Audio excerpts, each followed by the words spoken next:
Alô, minha galera querida do canal do Penido. Estamos chegando aqui para mais um vídeo. Depois de uma rodada maravilhosa na Copa do Brasil, 3 cariocas jogaram e os 3 cariocas venceram, passaram de fase, foram de boa. Agora uma rodada, a 6ª do Campeonato Brasileiro. Tem clássico e tem jogos interessantes e tem muito papo para levar, tem coisa boa para a gente conversar. Se inscreva, hein? Traga os amigos, são todos bem-vindos. Deixa o like, que é muito importante. Compartilhe o vídeo também e faça comentários. A partir de agora você pergunta e o Penidão responde.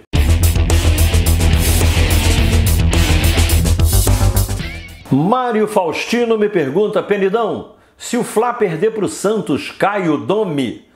Olha, cara, eu acho que nesse jogo, não. Se ele tivesse perdido para o Botafogo e estava perdendo até o apito final do juiz, né, antes do pênalti, ali eu acho que ele perdesse para o Botafogo, rival, confronto direto, clássico da rivalidade, então ele armou o empate ali no fim, então deu uma amainada, mas o clima continuou tenso. Ele vai jogar contra o Santos na Vila Belmiro, o Santos recebendo 2 cariocas na sequência. Ele joga domingo com o Flamengo e na quarta seguinte com o Vasco. O Domi, ele está com a cabeça a prêmio.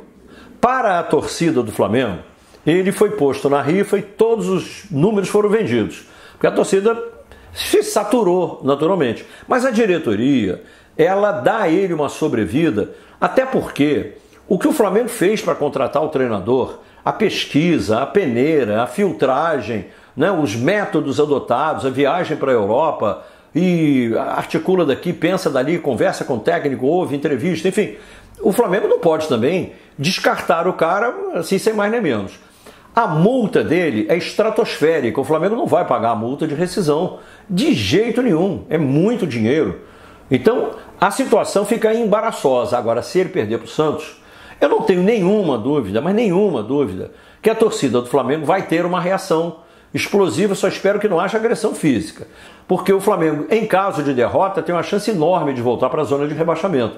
E eu acredito que o Flamengo deva ganhar o jogo em condições normais, pelo menos o Domi mostrando alguma coisa, porque até agora ele não mostrou nada, mas teve uma semana livre, inteirinha de trabalho. Glauber Vinícius Vieira me perguntando: Penidão, quem ganha o clássico?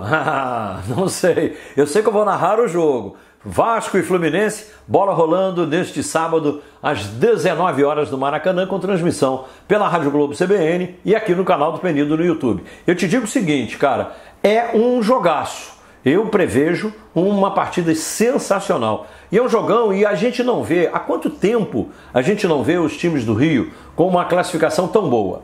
O Fluminense, por exemplo, vai tentar se igualar ao Vasco em pontuação. O Vasco tem 10 pontos, o Vasco é vice-líder do campeonato, mas poderia estar na liderança se tivesse podido jogar todas as partidas, como o Inter, por exemplo, está na frente no campeonato.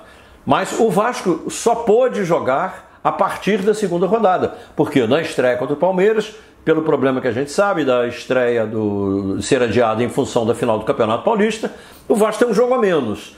Mas, de qualquer maneira, está ali, em cima, bicando na tabela, coisa que não era muito esperada. E o Fluminense tem 7 pontos. Se o Fluminense ganhar, ele empata com o Vasco.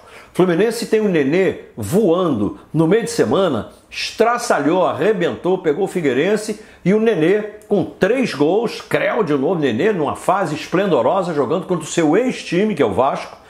E o Vasco, que nas mãos do Ramon Menezes só tem vitórias, aliás, tem um empate, que é contra o Grêmio, o resto só vitória, mais uma vitória dupla, né, para eliminar o Goiás, se classificar na Copa do Brasil, botar a mão em mais de 2 milhões, né, de cota, que é quanto vale essa fase, passou para a quarta fase, assim como o Fluminense passou também, e o Vasco teve que vencer no tempo normal e nos pênaltis, e venceu. Com autoridade, com galhardia, com aquele golaço do Benítez, com desvio do Beck. Falar em Benítez, é bom lembrar que ele pertence ao Independiente da Argentina e o Independiente o emprestou ao Vasco até dezembro, sem custo. Quando foi feito o empréstimo, eles não sabiam que ia ter pandemia, que ia parar, que ia isso, aquilo outro, ninguém ia adivinhar uma coisa, um absurdo desse, né? Essa barbaridade não estava no radar de ninguém.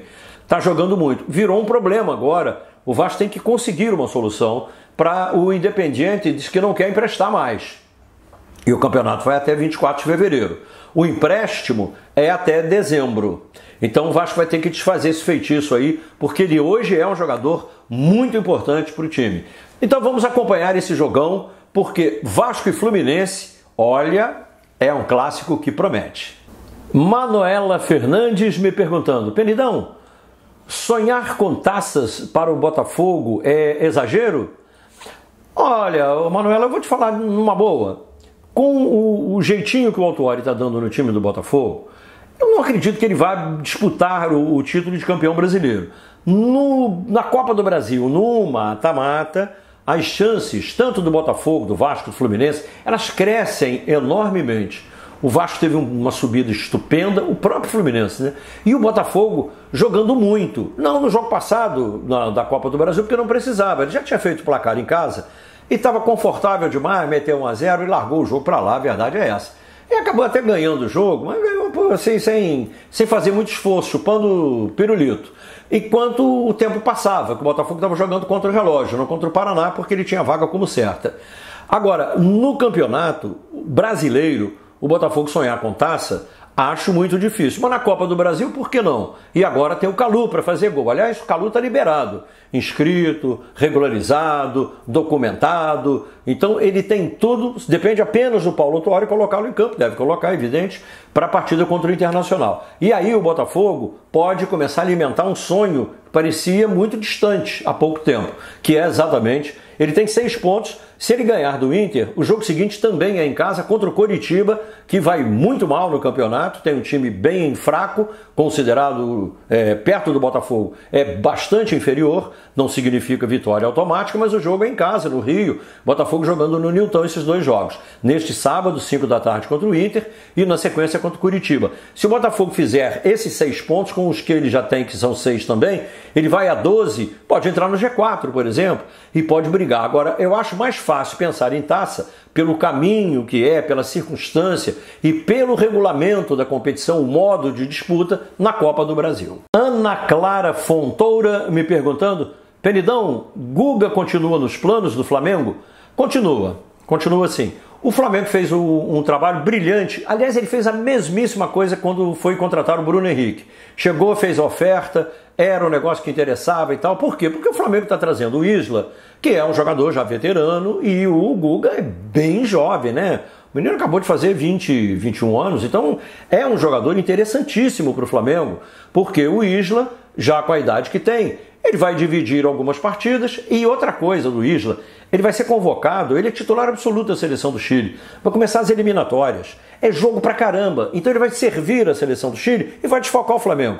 Vai precisar de um lateral top. O Guga é considerado um lateral top pelo Flamengo, um lateral que está em ascensão, vem bem no Atlético e tal, só que ele é muito caro porque ele teve um grande destaque nas seleções de base do Brasil, então ele se valorizou muito. O Atlético fez o quê? Pediu uma fortuna, algo que está fora do padrão, fora do mercado. Aí o Flamengo falou assim, nesses valores aí, não interessa não, a gente vai lá contratar um outro gringo e tal. E aí o Flamengo trouxe o Isla. Aí o que o Atlético fez? Vem cá, vamos conversar de novo. Mesma coisa que o Santos fez com o Bruno Henrique, quando o Flamengo disse, nesses valores a gente não quer, o negócio está desfeito, a proposta está retirada, e aí o Flamengo não compra mais. Aí o que o Santos fez? Foi lá na Gávea, bater na porta. Na hora a gente concorda sim. O que você acha da transação? Você quer o Guga no Flamengo? Você é torcedor rubro-negro? Aliás, se você não for rubro-negro, também pode opinar. Aqui, todo mundo tem direito de opinar. Deixa o like, compartilha, comenta e arrisca o placar. Para todos os jogos dos cariocas, eu queria que você mandasse aí o seu placarzão para a gente poder interagir. Valeu, galera!